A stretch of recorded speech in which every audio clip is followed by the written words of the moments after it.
Saudade, viu, Raquel? Então, vamos lá, eu botei para gravar. Então, nossa primeira aula aí de 2021, a gente vai dar continuidade ao nosso estudo em Efésios, lembrando que nós estamos em Efésios 4. Eu queria que você abrisse a sua Bíblia lá em Efésios 4 junto comigo. Eu vou espelhar já os slides, mas antes nós vamos ler o texto. Sempre lembrando, Paulo aqui está falando sobre a unidade da fé, e diz assim, Efésios 4, versículo 1. Nós vamos ler do 1, vamos ler tudo. Não, vamos ler tudo não, vamos ler do 1 ao 9. Portanto, eu, prisioneiro no Senhor, peço-vos que andeis de modo digno para com o chamado que recebeste, com toda a humildade, mansidão, com paciência, suportando-vos uns aos outros em amor, procurando cuidadosamente manter a unidade do Espírito no vínculo da paz. Aí ele vem falando, o versículo 4. Há um só corpo e um só Espírito, como também foste chamado em uma só esperança do vosso chamado. Há um só Senhor, uma só fé, um só batismo, um só Deus e Pai de todos, que é sobre todos, por todos e está em todos. Mas a graça foi concedida a cada um de nós, conforme a medida do dom de Cristo, porque foi dito, subindo para o alto, levou cativo o cativeiro e deu dons aos homens. O que significa ele subiu, senão que também desceu às partes mais baixas da terra. Deixa eu liberar o Júnior aqui. Esse texto de Efésios 4, ele é um dos textos mais emblemáticos, talvez, aí de Efésios, né?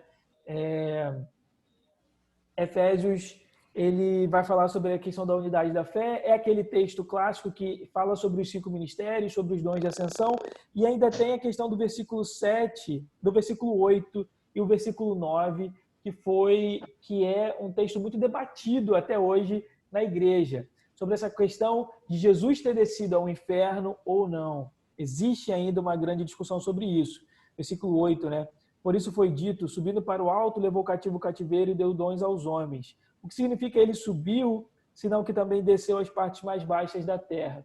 E aqui existe muita gente boa que acredita em lados completamente opostos. Algumas pessoas acreditam que Jesus foi, outras pessoas acreditam que Jesus não foi. E aí, quando chegar nesse texto, a gente explica um pouquinho melhor. E também fala sobre os 5 ministérios, que é uma coisa que a gente fala bastante na igreja. Sempre lembrando aqui, minha gente, antes da gente prosseguir, nós estamos falando de Efésios. Efésios tem 6 capítulos.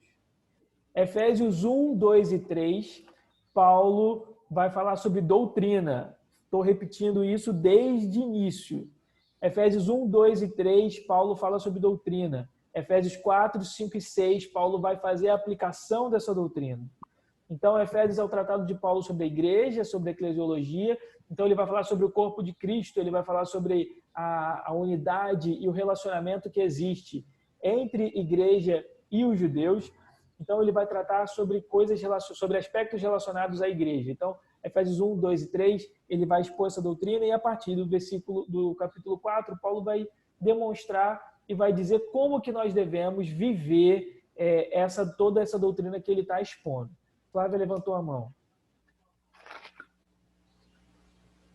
Desculpa já começar as perguntas, mas vamos lá. Essa questão aí, que eu sempre... Porque como leu esse trecho, aí por isso que eu queria perguntar logo. Eu sempre tive essa dúvida em relação a quando fala que ele desceu, no caso, né, no inferno e pegou a chave, né, no caso, né, da mão do diabo, não é isso? Aqui o texto não fala isso. Não, aqui não fala isso, mas aqui diz que ele desce. Mas tem uma parte que fala que ele pegou a chave, não é isso? Marcos está aí, está na sala. Marcos, uma vez, eu acho que foi ele tratou disso comigo. Pastor Marcos, eu não sei então, se porque a minha pergunta é o seguinte, porque ele pegou da mão do diabo a chave, no caso, então, de Satanás? Olha só, existe uma coisa que a gente precisa ter em mente. Você vai acabar adiantando essa parte da aula. Mas existe uma coisa que nós temos que ter em mente. Durante uns anos atrás, ficou uma coisa muito comum na igreja, através de uma pregação do Marcos Feliciano na época, que falava que Jesus ele desceu ao inferno e ele botou o pé no portão do inferno e entrou lá, acabando com tudo, derrubando a banca do capeta. A Bíblia não diz isso. A Bíblia diz que em um determinado momento, Jesus sobe. Uhum. E é muito interessante, o versículo tem um texto em Romanos 10. Deixa eu ver Você pode até anotar, Romanos 10, 7. Paulo, é um texto que fala: quem subirá, quem descerá para trazer ele de volta? Quem descerá para trazê-lo de volta? Porque Jesus, ele precisou do Espírito Santo para que ressuscitasse. É assim que funciona. Agora, e aqui, isso para mim é uma coisa muito, muito certa na minha cabeça. Jesus, ele não desce como vitorioso, mas ele desce como condenado em nosso lugar.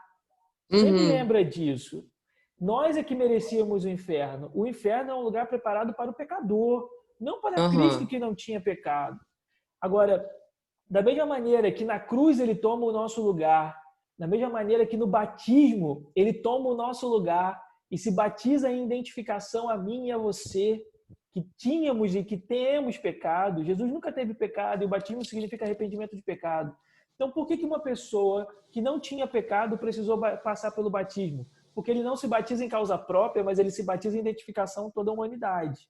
Então, Jesus, ele toma o nosso lugar na cruz, ele toma o nosso lugar na morte. E aqui, você precisa ter em mente, a morte, existem 3 tipos de morte. Existe a morte física, existe a morte espiritual e existe a morte eterna. São 3 tipos de morte. A consequência do pecado é a morte, existem 3 tipos de morte. Então, a morte física, né? Adão e Eva, a gente viu isso lá no dia, lá na novela. Adão e Eva, quando eles pecam, eles se tornam suscetíveis à morte física. Isso é uma consequência direta do pecado. Então, todos nós merecemos a morte física e Jesus morre fisicamente em nosso lugar. Esse é o primeiro tipo de identificação. A outra consequência do pecado é a morte espiritual. O que é isso? Quando nós nos afastamos de Deus, quando nós deixamos de ter o Espírito Santo habitando dentro de nós, quando nós não temos acesso ao Pai, quando nós não temos comunhão com Ele. Isso é a morte espiritual. Todas as pessoas que estão no mundo e não nasceram de novo, Elisa está me mandando um texto pelo WhatsApp que eu já leio, e não nasceram de novo, essas pessoas estão mortas espiritualmente. Jesus toma o nosso lugar na morte espiritual na cruz. Lembra disso? Jesus, ele vira para o Senhor e fala: Senhor, Senhor, por que o Senhor me abandonaste? Pai, meu Pai, por que tu me abandonaste? Naquele momento, Deus se afastou Jesus dele. se afasta dele. Por quê? Porque todo o pecado da humanidade estava sobre Cristo. E o pecado nos separa de Deus. Então, Jesus também toma o nosso lugar na morte espiritual. A outra coisa é a morte eterna. A única coisa que eu merecia, e que você merecia, e que nós merecíamos, era a condenação eterna. Era, como eu sempre brinco, né? A danação eterna. Era para todo mundo estar eternamente no inferno sofrendo. E aí existe uma discussão se Deus vai destruir o inferno e aniquilar as almas ou não, que a gente não vai entrar aqui. Pode ser, Thales, essa descida de Jesus no inferno? É como se fosse essa questão? Essa morte eterna? Na minha opinião, sim. Eu também na minha acho. opinião, sim. Não, mas aí no caso... Ele morreu como pecador, né? Ele morreu como pecador. Ele tinha que tomar o nosso lugar em todos os aspectos. Se nós merecíamos a morte eterna, alguém deveria ter que tomar o nosso lugar nessa morte eterna. E aí, Jesus, ele fica desce, 3 dias, né? Ele desce 3 dias aqui, a gente não sabe quanto tempo ele faz. Assim, ele desce em nosso lugar como nós merecíamos descer, em nosso favor. Até que chega um momento que o Pai vira e fala: basta, é o suficiente. Ele já se sacrificou o suficiente para salvar todos os meus filhos, toda a humanidade. Então, Deus envia o Espírito Santo, isso para mim também é muito claro. Então, Jesus, ele é ressuscitado. Então, momento, essa questão de chave não existe no caso, que ele pega a chave da mão do diabo, não. Abre lá a sua Bíblia em Apocalipse 1, versículo 18. Não, porque sabe qual que é a minha pergunta, que eu não concluí? Então se essa questão que ele pega a chave da mão de Satanás estaria no inferno, porque o Satanás não está na terra, no caso, ao nosso derredor? Não. Satanás não está solto por aí assim, não. Porque, não? Ele está no inferno, no caso? Eu não acredito, eu sinceramente, Thales, não acredito que Satanás esteja solto andando pela terra, não. Até porque quando a gente lê Apocalipse, fala que no tempo do fim, espíritos piores, mais malignos, eles serão soltos, serão liberados na terra. Então, Satanás, ele influencia a terra, existem os capirotos soltos por aí, mas ele não está solto no sentido de no sentido de que ele está andando e fazendo o que ele bem entende. Ele tá Então ao ele já nosso está no derredor, inferno. ele está... Eu não sei onde é que ele está. Não sei onde é que ele está. Thales, Não vou te falar... Thales. Só um instantinho, deixa eu concluir. Nem quero saber, Thales. Exato. Deixa eu só concluir. Eu não sei onde é que ele está. A Bíblia não diz aonde ele está. A Bíblia fala que o inferno é um local preparado para onde ele vai ser lançado após o julgamento. Isso, exatamente. Então a gente precisa ter uma ideia de que os lugares foram criados pelo Senhor para determinados momentos do seu julgamento, do seu plano eterno. Então, não acredito, não sei se ele está no inferno hoje. Algumas pessoas que falam que têm experiências que vão ao inferno dizem que o bicho está lá. Isso também não me interessa. Agora, o que eu quero dizer é o seguinte: eu não acredito que o diabo esteja livre, leve e solto por aí, ainda não. Tanto que vai chegar uma hora em que ele vai se revelar a toda a humanidade como o anticristo. Vai ser no tempo do fim. Agora, e a Bíblia deixa isso muito claro também. No tempo do fim, espíritos piores serão liberados, entendeu? Agora, o texto de Apocalipse 1:18, que foi o que Elisa me mandou, é o seguinte: e o que vivo e fui morto, mas eis que estou vivo para todo sempre, amém. Eu tenho as chaves da morte e do inferno. E Jesus tem essas chaves justamente porque ele venceu a morte quando ele foi ressuscitado. Ele vence o inferno quando ele sai de lá. Então, aí existe essa discussão. Algumas pessoas vão dizer que Jesus foi, outras pessoas vão dizer que Jesus não foi. Agora, quando a gente para ver, o texto diz que ele foi. Quando a gente para ler Romanos 10:7, diz que foi. Quando a gente para ler 1 Pedro 3:19, 1 Pedro 4:6... Não, a minha dúvida não é no caso, eu acredito que ele foi também. A minha dúvida é só essa em relação a Satanás, se ele está no inferno ou se ele está ao nosso derredor aqui na Terra, entendeu? Não sei. Era essa que era a minha dúvida. Eu não sei qual é o CEP do bicho. Posso levantar uma questão, Inclusive, Thales, tem... Pera aí que, Diego tá com o dedo levantado. Pera aí. Vai lá, Diego. Vai, Diego. Será que ele não estaria nas regiões celestes, cara? Que a Bíblia fala que a nossa briga não é contra a carne nem sangue, mas contra os principados e potestades nas regiões celestes. Será que não é lá que ele possa estar?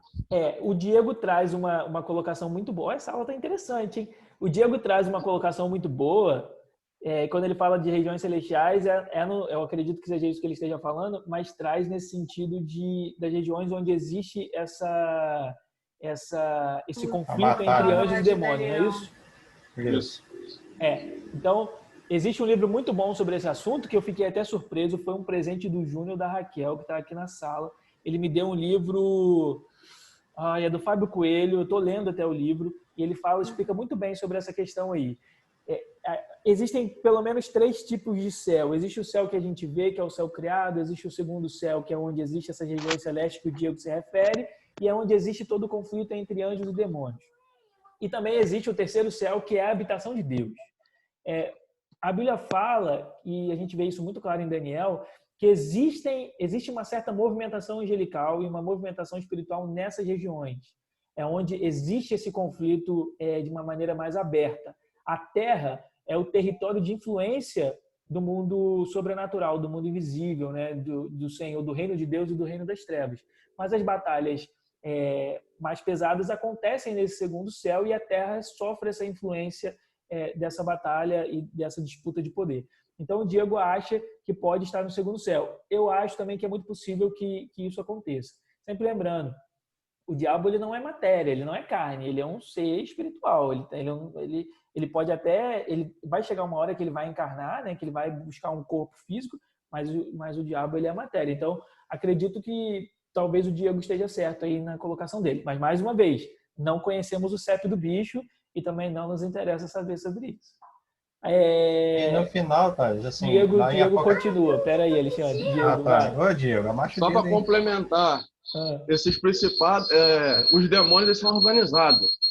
Pelo menos o que eu já ouvi falar na igreja e no nosso estudo, eles são organizados. Então, eu creio que principados, eles trabalham sobre cidades, é isso? Ou estados? Então, algumas pessoas dizem que sim. Existem... eu vou te falar, eu vou abrir o meu coração agora sobre isso. A gente bebeu durante muitos anos sobre essa coisa de batalha espiritual e de batalha estratégica. Agora, muitas das coisas que nós aprendemos, elas vieram a partir de experiências de pessoas que estavam do lado negro da força e que se converteram. Hoje com a minha cabeça, eu até escuto, mas eu não vou acreditar cegamente. Eu acredito que a nossa última maneira de conhecer o mundo espiritual é a Bíblia. Então, se aquilo que as pessoas experimentam tem base bíblica, eu vou acreditar. Se aquilo que a pessoa experimenta não tem base bíblica, eu vou ouvir. Mas eu não vou acreditar cegamente como eu acredito na Bíblia. Assim, eu não vou acreditar inquestionavelmente como eu acredito na Bíblia. Sim, esses são os relatos de muitas pessoas que estavam do lado de lá. Não necessariamente acontece. Agora, quando a gente lê Daniel, a gente vê que existe principados específicos sobre determinadas nações. A experiência que nós temos em intercessão também corroboram com esses fatos. Mas, mais uma vez, isso está muito ligado a experiências pessoais e não a textos bíblicos propriamente ditos. Vai, Alexandre. Não, Thales, é porque lá naquela questão do milênio, fala que Satanás ele é preso, né? Sim. E na realidade ele é liberado, depois ele é preso durante 1000 anos e depois é liberado para a batalha final. Isso. Entendeu? Então acho que é essa questão mesmo. Para mim ele também não está solto, tipo assim, a ver navios aí pela terra, não, entendeu? Eu acho creio que vai ter um momento que ele vai materializar como anticristo, sei lá, entendeu? E eu vai não haver acho isso. também que ele esteja solto. Quando eu falo que ele não acho que ele esteja solto, também não quer dizer que ele esteja preso. Eu só acho que ele não recebeu a autorização de Deus de atuar como ele deseja atuar na Terra. Sempre lembrando, lembra de Jó? Ele No vai tempo de até, Apocalipse, ele vai... né? Hã? Em todo o relato de Apocalipse, né? Que ele vai, para ele atuar como ator em Apocalipse. Exato. Entendeu? Exato. Entendi. Mas a influência tem. Influência tem. É só lembrar de Jó. Quando a gente lê o relato de Jó, ele vai até o Senhor para pedir permissão para tocar em Jó. Então, assim, se ele tivesse livre, leve e solto, ele não teria pedido permissão de Deus. Ele faria o que ele bem entendesse. E Deus interviria lá na hora ou não. Então, assim, ele ainda não recebeu autorização para tudo. É como se ele tivesse delimitado. Eu também concordo. Michele falou sobre isso daí. Tem alguém com uma mão levantada. É a Raquel. Vai, Raquel. É esse. É fundamentos? Princípios? Princípios da Batalha Espiritual, Fábio Coelho. Bota na tela aí pra galera ver. É esse livro aí, eu ganhei de presente do Júnior, um ótimo presente aí pro professor Livros, eu fico super feliz quando recebo. O Júnior me deu esse livro tem me surpreendido, ele é muito, muito bom. Inclusive, essa parte que ele fala sobre o segundo céu, ele faz até um desenho que me ajudou bastante a entender até mesmo o texto de Gênesis sobre a criação. Ele realmente é muito bom.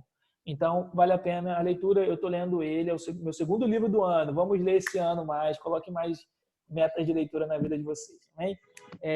Vamos seguir? Eu posso voltar para o programa normal, Flávia? Posso? Ok. Então, vamos lá. Efésios 4, eu vou espelhar aí o... Estou com calor, cara. Vocês fazem muita pergunta. Eu vou espelhar aí o texto. Espera aí. Ainda sobre essa questão de descer ou não ao inferno, isso aqui também é uma coisa interessante. Espera aí que eu fiz besteira. Isso aqui é uma coisa interessante porque no credo dos apóstolos, né, que a gente já tratou algumas vezes,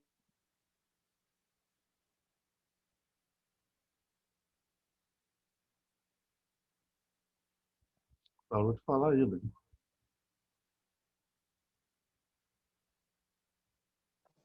Ficou mudo. Caiu o som, tá? Agora voltou. Eu não consigo ouvir ainda. Também não. Tá Também mudo. Tá mudo. agora foi. Agora foi. Ok, sem querer eu apertei aqui. Espera que vai abrir. Na própria questão aí do credo dos apóstolos, nós vemos aí que existe essa questão de que Jesus desceu à mansão dos mortos, né? Então a igreja primitiva sempre acreditou sobre essa questão da morte de Jesus e da ida dele ao inferno. Então, lembrando aí, Efésios 1, ao 3 é doutrina, 4 a 6 é aplicação da doutrina. Sempre lembrando que a aplicação da doutrina, quando a gente fala de doutrina, sempre o nego torce o nariz, mas isso, na verdade, nada mais é do que ensino. Então, o que é doutrina? É a devoção pessoal. O que é a aplicação dessa doutrina? É a devoção pessoal e comunitária. A gente falou bastante sobre essa questão de devoção comunitária.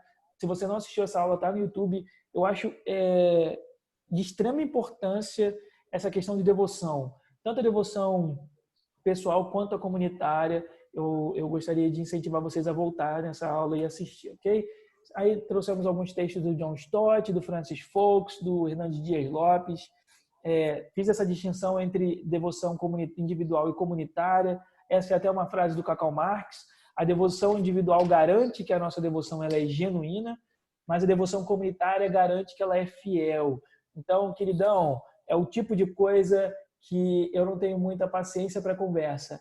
Nego, as pessoas que acham que tiveram experiência com Deus e logo depois disso, por causa das suas experiências com Deus, elas começam a negligenciar o congregar. É o tipo de pessoa que eu tenho dificuldade de dialogar. Orem por mim em relação a isso, porque eu realmente tenho dificuldade. E aí a gente vem falando sobre essa questão, falei sobre a diferença entre unidade e uniformidade, trouxe o credo apostólico. Por quê? O credo apostólico é como se fosse uma base. Durante toda a história da igreja, para uma pessoa ser considerada cristã, ela tinha que professar o credo.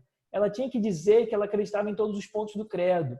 Tanto que o credo, em muitas das tradições cristãs, ele está na fórmula batismal. A pessoa vai ser batizada em nome do Pai, do Filho e do Espírito Santo, mas ela só é batizada depois que ela recita o credo. Então, ela recita o credo e fala, beleza, agora que você confessou o credo, você pode ser batizado.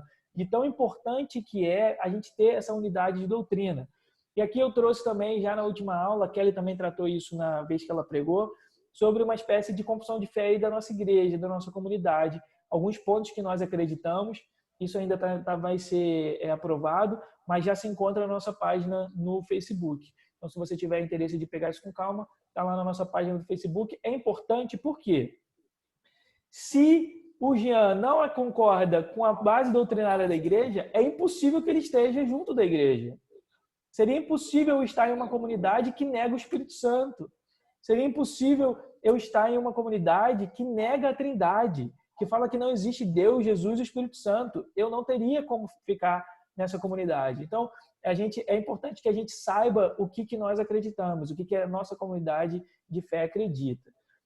E aí, nós entramos nessa última parte de Efésios 4, 4, 6. Abre lá Efésios 4, versículo 4. O versículo 4, 5 e 6 é um tipo de confissão de fé, minha gente. Como nós temos aí a nossa, como eu mostrei, como existe essa confissão de fé lá do Credo dos Apóstolos, ele é um tipo de confissão. A palavra aqui, ela aparece 7 vezes. E Paulo não faz isso por acaso. Ele deve ter feito isso de propósito porque dá ênfase. Então, e é interessante, o versículo 4, 5 e 6 fala sobre a Trindade. O versículo 4 faz referência ao Espírito Santo. O versículo 5 faz referência a Jesus. E no versículo 6 faz referência ao Pai. Há um só corpo e um só Espírito, como também fostes chamados a uma só esperança do vosso chamado. Há um só Senhor, uma só fé e um só batismo. Um só Deus e Pai de todos, que é sobre todos, por todos e está em todos.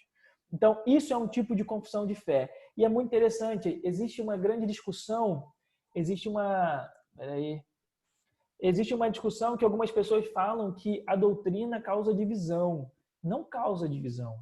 A doutrina, ela deve causar unidade. Ela gera unidade. Não poderia ser diferente. Paulo gasta o capítulo 1, 2 e 3 falando sobre doutrina. E na hora que ele vai aplicar essa doutrina, no versículo 4, ele fala sobre unidade. Por quê? Porque Paulo sabia que é impossível nós sermos uma igreja unida se nós não temos a mesma doutrina, se nós não acreditamos nas mesmas coisas, se nós não temos a mesma posição sobre assuntos essenciais da Bíblia. Como eu posso ter unidade de igreja, de unidade espiritual com a Nadilene, se a Nadilene não acredita na Trindade? Não tem como. E aqui existe uma diferença entre divergência de doutrinas básicas e diferenças teológicas. Sempre lembrando isso. Por exemplo, uma doutrina teológica, eu sempre dou exemplo. Algumas pessoas acreditam que a igreja não vai passar pela tribulação. Eu acho que isso é um erro. Mas é possível eu ter unidade com o meu irmão que não acredita nisso. Agora, eu não consigo ter unidade com uma pessoa que nega a volta de Cristo. Uma pessoa que não acredita em Jesus, não acredita que Jesus retorne. Essa semana passada eu estava conversando com uma pessoa, ela é cristã, só que essa pessoa tem dificuldade de acreditar no retorno de Cristo. E aí ele virou e falou assim, eu tenho um pouco de dificuldade de acreditar nisso, eu preciso estudar mais. Eu falei, realmente você precisa. Porque se você não acredita no retorno de Cristo, você não pode ser considerado cristão. Isso para mim é muito simples. Uma pessoa dessa não pode ser considerada cristã. Ela não professa esse ponto do credo. Ela não acredita nisso. Então, como considerar uma pessoa dessa cristã? Então, essa pessoa precisa trabalhar sobre isso, pedindo a ajuda do Espírito Santo, estudando. E aí eu trouxe esse texto do Marcondes, sempre vou mais uma vez recomendar o Marcondes, é um reverendo episcopal, se não me engano, ele é do Recife, ele é muito bom. Ele trouxe esse post no Instagram dele, que eu não concordei, eu expliquei o porquê que eu não concordei, mas todo o restante do Marcondes vale muito a pena vocês seguirem. E aí a gente vem falando de uma só igreja, falei ponto por ponto, uma só igreja, trouxe aí frases do Billy Graham e do Chuck Smith, um só espírito, o que significa esse um só espírito, uma só esperança, o que significa essa uma só esperança, né? Que chamado é esse? Às vezes a gente acha que é chamado para trabalhar, para ministério, não é. Isso aqui fala sobre salvação, expliquei isso com calma. Um só Senhor, trouxe essa frase maravilhosa do Kuyper. Mais uma vez, o Kuyper foi um pastor holandês, ele larga o sacerdócio da Igreja Reformada Holandesa para entrar na política da Holanda e chega a ser um primeiro-ministro. Ele foi primeiro-ministro da Holanda, até hoje existem leis da época de Kuyper, e Kuyper fala essa frase que é maravilhosa. Não há um único centímetro quadrado em todos os domínios de nossa existência sobre os quais Cristo, que é soberano sobre tudo, não clame, é meu. Então, existe um só Senhor, no sentido de senhorio. Existe apenas um dono, existe apenas um proprietário, e é Cristo. E cada centímetro que existe de toda a criação visível e a invisível. O que é a criação invisível? São os confins do universo que nós não conseguimos enxergar a olho nu, nem por satélite, nem por telescópio, nada. Cada centímetro do universo, ele vai ser do Senhor. Deus vai reivindicar, Jesus vai reivindicar como sendo dele. E aí a gente fala sobre isso. Uma só fé. Essa fé aí é tanto o credo que confessamos, ou seja, a nossa base doutrinária, quanto a nossa fé na pessoa de Jesus. Existe uma só fé, existe apenas uma só doutrina, existe apenas um só credo, é necessário que a gente confesse a mesma coisa. Um só batismo. Eu lembro que a Graça me fez essa pergunta. Thales, esse batismo é o quê? É o batismo nas águas como sacramento ou é um batismo na realidade espiritual? Expliquei isso com calma. Na minha opinião, não tem problema você acreditar no batismo como realidade espiritual, não é pecado, é uma divergência teológica pontual, mas na minha opinião, Paulo está se referindo mais ao batismo como sacramento. Sempre lembrando, o batismo na história da igreja, ele é a porta de entrada do cristão na igreja. Lembra que eu expliquei isso? Até em algumas igrejas litúrgicas, como a igreja anglicana, existe uma pia batismal na entrada do templo, onde o cristão, ele molha, toda vez que ele vai entrar para um culto, para uma celebração coletiva, ele molha os seus dedos nas águas da pia batismal. Não é água benta, é só uma água. Porque quando ele molha ali, ele faz memória, ele faz lembrança, ele lembra do seu batismo. E ele lembra que através das águas do batismo, ele foi recebido na igreja e ele pôde entrar no corpo de Cristo. Então, uma vez que Paulo aqui está falando sobre igreja, eu acho que ele estava falando sobre o batismo como sacramento. Existe um só batismo, é apenas uma maneira de você entrar na igreja. Essa é a minha maneira de ver. Muita gente boa acredita que é uma realidade espiritual. Eu acredito que seja o batismo como sacramento. Um só Deus e Pai de todos. E aí eu trouxe até o texto de Deuteronômio 6,4, que é o Shema. Ouve, ó Israel, o Senhor nosso Deus é o único Senhor. É um dos textos mais importantes aí para o povo judeu. Essa palavra único Senhor, em hebraico, é a palavrinha chamada Ehad, que significa unidade composta. O que é uma unidade composta? Mais uma vez, uma caixa de bombons. Quantas caixas são? Uma única caixa. Mas quantos bombons são? Vários. Então, quando o texto fala um único Deus, é um único Deus, mas que são vários. Hoje nós sabemos que é um único Deus, mas que são três: Pai, Filho e Espírito Santo. E aí entramos na preservação da unidade. Paulo, então, gasta esses primeiros versículos falando sobre a importância da unidade doutrinária, como a doutrina estabelece essa unidade na igreja. E aqui ele vai falando sobre a preservação da unidade. Como que nós preservamos essa unidade? Através dos dons que Jesus nos deu. Através dos dons que Jesus nos deu. Versículo 7. Mas a graça foi concedida a cada um de nós conforme a medida do dom de Cristo. Por isso foi dito, subindo para o alto, levou cativo o cativeiro e deu dons aos homens. Que dons são esses? Versículo 11, que nós não lemos, mas o versículo 11 explica quais são esses dons. E ele designou uns como apóstolos, outros como profetas, outros como evangelistas e ainda outros como pastores e mestres. Ou seja, são os 5 ministérios clássicos, ou como nós conhecemos também em teologia, são os dons de ascensão. Por que dons de ascensão? Porque quando Jesus ascende aos céus, quando Jesus sobe aos céus, ele distribui esses dons aos homens e à igreja. Esses dons são os 5 ministérios, são os 5 dons vocacionais. Ok? Então, os dons são dados através da graça de Deus. O que é graça, minha gente? Não é a nossa irmã Graça. Mas o que é a graça? Que piadinha ruim, né? Pelo amor de Deus, desculpa, não vou mais repetir isso não. O que é a graça? Graça significa favor imerecido. Ou seja, é eu receber aquilo do qual eu não sou merecedor, para o qual eu não sou merecedor. A misericórdia é eu não receber aquilo que eu mereço. Isso é misericórdia. Deus exerce misericórdia sobre mim quando Ele não me manda para o inferno, quando Ele não me condena ao inferno. Isso é misericórdia, porque eu merecia o inferno, mas Ele deixa de me dar aquilo que eu merecia. Graça é o oposto. A graça...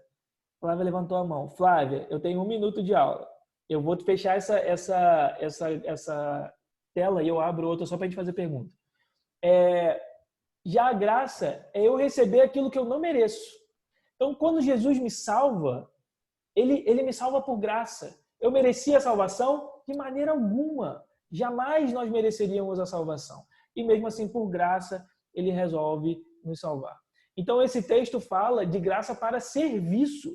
Esse texto aqui não está falando de graça para a salvação, como nós estamos acostumados a ouvir, mas de graça para serviço. Tá? De onde é que você tirou que esse texto fala sobre graça para serviço? O texto fala sobre dons. Os dons, eles servem para manter a unidade e para servir o próximo. Mas isso daí, então, nós falamos na próxima aula, né? Qual é a finalidade dos dons ministeriais? Nós falamos na próxima aula. Vou fechar essa tela e vou abrir outra rapidinho só para responder pergunta. Pode ser? Todo mundo, ninguém vai embora. Coisa de 10 minutos a gente mata as perguntas. Espera aí.